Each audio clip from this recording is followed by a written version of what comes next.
জমি নিয়ে বিরোধের জেরে শৈলকুপায় আপন দুই ভাইয়ের গ্রুপের মাঝে সংঘর্ষের ঘটনা ঘটেছে রোববার উপজেলার সারুটিয়া ইউনিয়নের সারুটিয়া গ্রামে। এই ঘটনায় অন্তত ৫ জন আহত ও বাড়িঘর ভাঙচুর করা হয়েছে।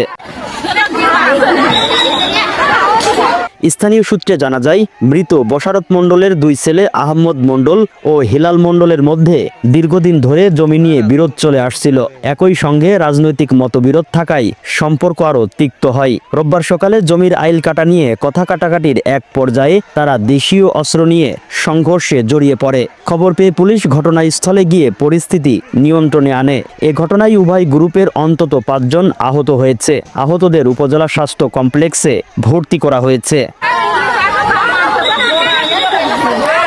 শৈলকুপা থানার অফিসার ইনচার্জ মাসুম খান জানান, সংঘর্ষের খবর পেয়ে পুলিশ দ্রুত ঘটনাস্থলে পৌঁছে পরিস্থিতি শান্ত করে।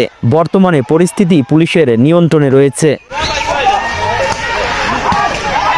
অপরদিকে ভাইয়ের সঙ্গে ভাইয়ের এমন রক্তাক্ত বিরোধ সমাজে দুঃখজনক নজির হয়ে থাকলো। পারিবারিক ও সামাজিক সমাধানের বদলে সংঘর্ষের পথ বেছে নেওয়া মোটেই কাম্য নয় মনে করেন সমাজের সুধীজন।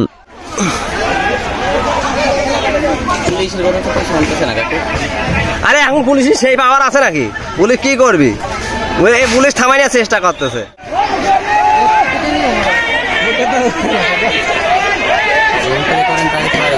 না জুম করলে ফেটে যাবে।